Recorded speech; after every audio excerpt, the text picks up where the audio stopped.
How good a road user are you?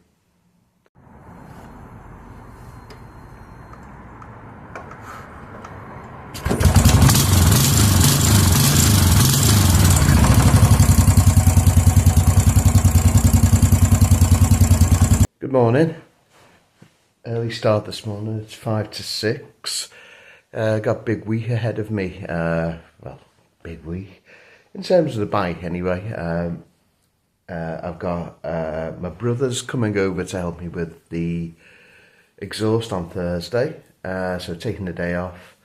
So I've got to get the brake caliper and speedo drive fitted to the bike before then, so it can be supported on its two wheels, which I'm hoping to do kind of at lunchtime or after work today.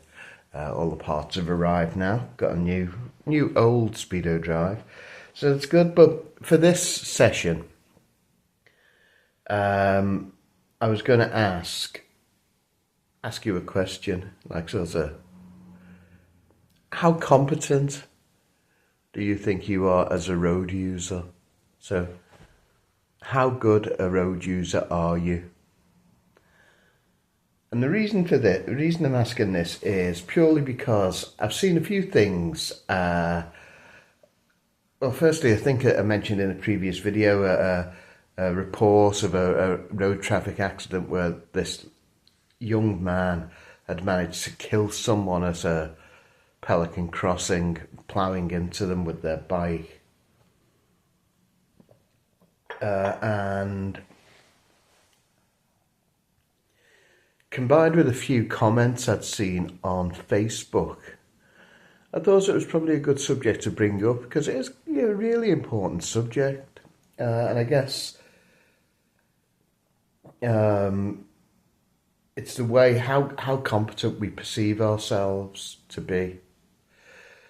So let me just put a bit of a graphic up on the screen.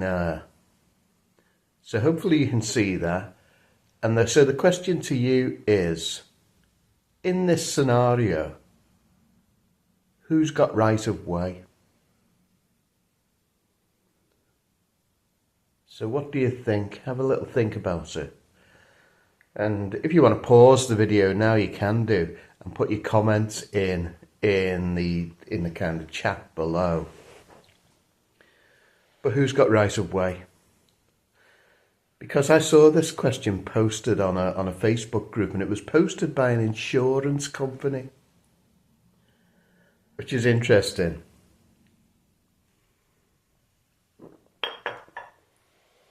Well, the answer is the pedestrians got right of way. In fact, they've always got right of way. Now, looking at the comments when I first saw this posted on the Facebook group, the overwhelming majority of people, it wasn't just kind of motorcycle riders, it was drivers as well. Probably more drivers, really, because more people drive. All said the cars got right of way. Some were saying, no, the pedestrian has got right of way because it's a new addition to the highway code. Both of which are wrong, because it's always been in the highway code. Pedestrians have always got right of way, no matter, what the scenario. The only difference is in the last version of the highway code is the wording was clarified because too many people don't understand this. So the wording was clarified, but the rule has always been the same. The pedestrian has always got right of way. And the thing to think of is, certainly as motorcyclists, we should inherently kind of understand this because we are vulnerable road users. And the way the highway code and the law effectively considers precedence on the road, so who is of the highest priority, is based on vulnerability. So the highest priority road user is the pedestrian. because they're the most vulnerable. So in any altercation with a pedestrian and other type of road vehicle, whatever they are, the pedestrian is always going to come off worse. So they're the most vulnerable, and so they're the most important. The next most vulnerable is the cyclist. Now, I know, God, you only have to look on Facebook to see the kind of the vitriol that's exchanged between like kind of drivers and cyclists. And, I don't think anyone does each other any favours. I'm a cyclist as well. Don't do it as much as I can or as much as I used to. But I used to be a road cyclist. I used to do it semi-competitively, actually. When I was younger, fitter and thinner. And so I would ride kind of racing bikes on the road. But I always considered myself a good road user. Like, so I wouldn't do what you see a lot of cyclists do, like kind of going through red lights and things like this. Riding on pavements. Because again, like, so the cyclists don't do themselves any favours by doing this. And conversely, certainly car, lorry, any other, bigger vehicle, they don't generally give cyclists enough room. They pass them far too quickly. And so, I think we could all do with brushing up on our skills in some way. So in the scenario that we've just seen, the pedestrian has right of way, and that's always been the case. So in terms of the hierarchy of kind of road users, the pedestrian is the most vulnerable and therefore the most important. Next is the cyclist. Next is the motorcyclist. And next is the car driver. And above the car driver, I don't know what the sequence is, but it's obviously larger vehicles like vans, lorries, buses, this kind of stuff. But, most road users, are the kind of car thing. And they fit kind of squarely in the middle, really. So it's one of these things, how competent do you feel you are? I'm going to show you another graphic now, and this is used in kind of management circles, if you like, and it's kind of the cycle of competence. And it's a bit, I have to trip up over my words over it, so let me have a swig of coffee first. The cycle of confidence. So when you start off doing something and you've never done it before, you are going to be incompetent at it because you've never done it before. You don't know how the thing works. So you are incompetent, but you're also unconsciously incompetent because you don't know why what you're doing is wrong. You're unconscious of it. You're unconsciously incompetent. See, tell you, trip over the words. So when you're, let's think about riding a bike or driving a car, for example. Imagine you've never got in a car before, driven a bike before. And you get in with your instructor. First thing you do is probably stall the engine. Once the instructor's told you how to turn on and do all this, you stall the engine. You might kangaroo, and you'll kind of keep doing that all the time because you've got no conception of clutch control or anything like that. So you'll be unconsciously incompetent. Firstly, you can't do it, and you don't know why you can't do it. You're unconsciously incompetent. But as you practice and as you learn, you move into the next section, which is you become consciously incompetent. So you're still not competent, you're still making the mistakes, you're still doing things poorly. But you've got an understanding about why you're doing things poorly. So, for example, using the clutch analogy, you might understand that there's a balance between the throttle, the gas, and the clutch. So to move off smoothly, you might increase the gas slightly and gently release the clutch until you find the bite, and then it goes nice and smoothly off. So you might understand that, but your technique is still poor. So you're still incompetent at it, but you've got an understanding of why you're incompetent. So you've moved on, you're learning. Then you move into the next segment, which is where you become consciously competent. So you've suddenly mastered the art of clutch control. You can routinely start your car and pull off from a standstill without stalling and jumping the car. So you'll go through the procedure and you'll know what it is. If you take yourself back to when you learn to ride or when you learn to drive, mirror signal maneuver. So basically, your car will start. You'll check all your vision points. You'll look over your shoulder, and if it's safe, you can indicate, take the handbrake off, then do the clutch control to gently pull out and move on safely. The thing is, you're competent at doing that, but God, you've got to think about it all. You've got, mirror signal maneuver, you have all these things. Handbrake off, look over my shoulder, look in the mirror, is it safe, pull out, clutch control, off we go. So you're competent at it, but you're conscious of the cycle you've got to go through. You're conscious of all the procedure that you do, and you think about it consciously.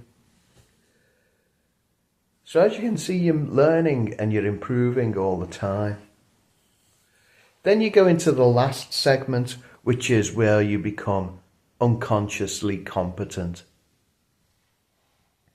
So this is the point at which your kind of motor skills, your kind of coordination, your hand-eye coordination, your movements within the vehicle have been practiced so much that you do things without necessarily consciously thinking about them. So you become unconsciously competent. So when you're using the pulling away from the curb analogy, you will go through the procedure of, starting the car, checking all your vision points, checking behind you, checking the mirrors, signalling, doing the getting the bikes, taking the handbrake off and pulling out. You'll do all that. It's just that you won't think about it. It's almost like a muscle memory. You become unconsciously competent. And that's how we learn things, that's the cycle of learning. But the thing is, when we reach that final point of unconsciously competent, it's a particularly dangerous point. Because, firstly, it's a point at which we feel we no longer need to learn. And it could be the point at which we let poor habits creep in.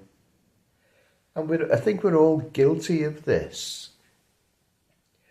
The way we approach driving, certainly in this country, I don't know if it's the same elsewhere. I think kind of road use in this country is actually quite good. I think by and large, we are generally good road users compared to many other places. And that might be because we have a fairly stringent kind of test regime, things like this. But you can't account for kind of human psychology. And this is where the insurance companies come in because they understand risk. That's their very nature. So, young men are going to be paying disproportionately higher insurance because young men are bloody menaces on the road, and you know it. But older people like me, I recently had my insurance renewed on my motorbike, and I see so mine's a 750cc motorbike, and my insurance, fully comprehensive, is £95 a year. And the reason for that is because I'm considered a low risk. I've got a long history of not having kind of insurance claims. I don't present so much of a risk to insurance companies. They're less likely to penalise me because they know, I'm not a boy racer.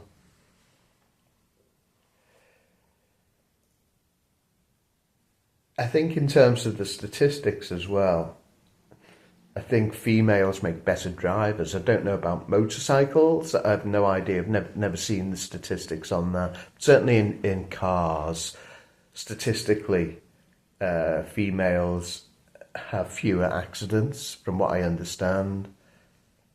And so, I guess the point of what I'm saying is, I suspect quite a few of you will have got that first question I posed to you about who has right of way at that junction. I suspect quite a few of you would have got that wrong. Now, this isn't anything new. This has always been in the highway code. It's always been the rule of the road. But for some reason, it's passed you by. So doesn't that give an indication that you might think you're a great rider, a great driver, but you probably need a little bit of a brush up, a refresher? And there's things that always strike me, actually. If you who are the best riders? Let's take it back to motorbikes again, because this is what this channel is about. Who are the best riders?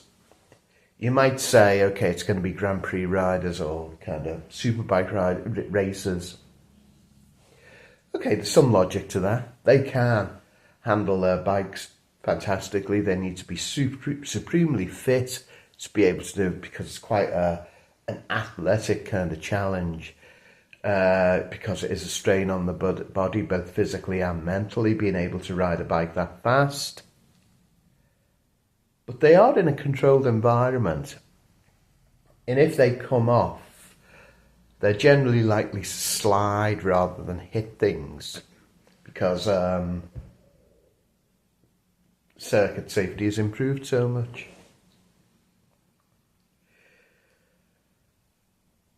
So there's no denying they are fantastic riders. But for my view is, if you ask most road racers, professional road racers, most of them don't ride on the road. I remember Neil Hodgson. He obviously once World Superbike Championship. He was on a Ducati. I think he won his championship on. And so, oh God, no, I wouldn't ride a motorbike on the road. It's far too dangerous. And I understand that.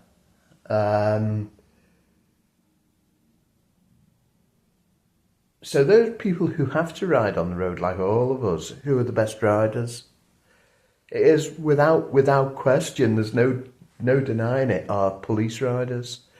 If you actually have a look at police riders, they're so smooth. They're so considered.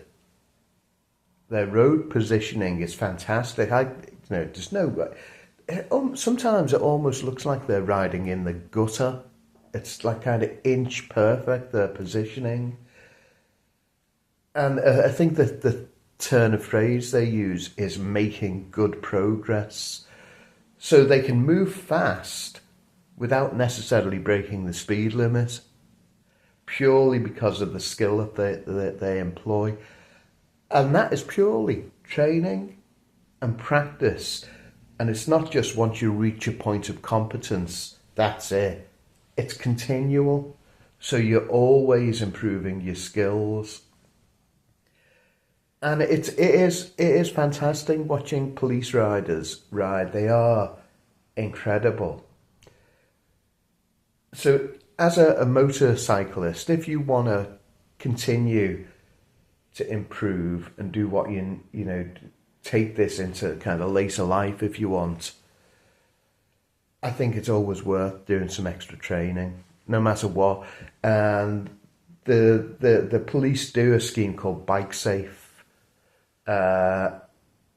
It's not expensive. I think it's about 50 or 60 quid, depending upon what area you live in.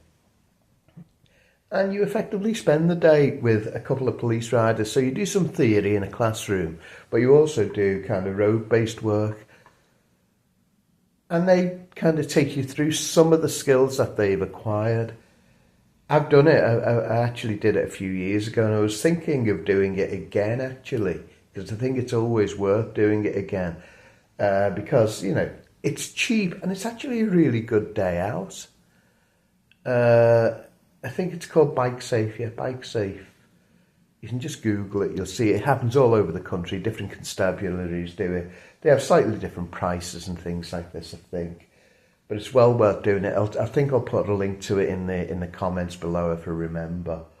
But yeah, Bike Safe, really good thing to do.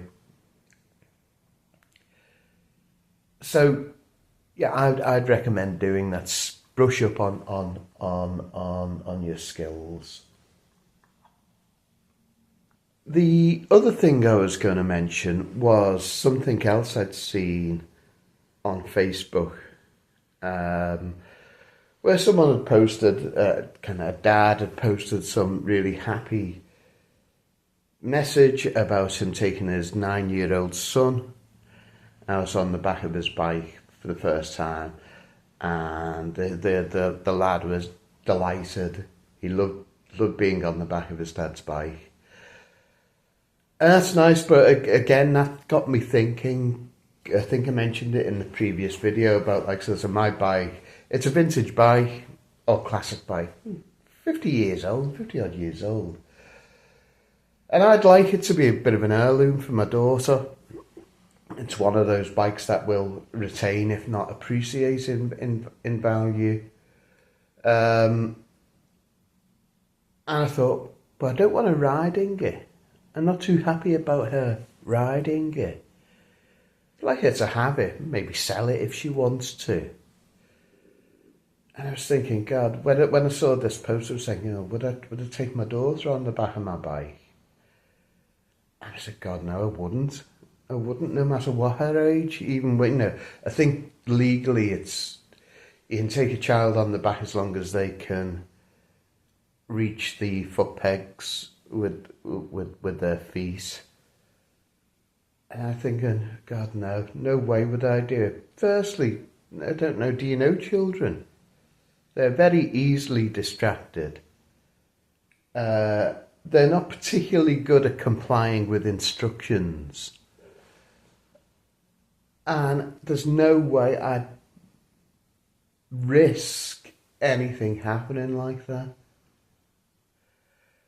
I'm not a big fan of the idea of taking children out on motorbikes. I don't think it's big. I don't think it's clever. I'd do it in a controlled environment, like a nice big field or something like that. Not on the public road, no chance. So yeah, I don't know what your views are on that. Maybe you do, maybe it's perfectly safe. I have to say I wouldn't like the responsibility of it personally. I'd be thinking about the risks all the time. No way I could do that.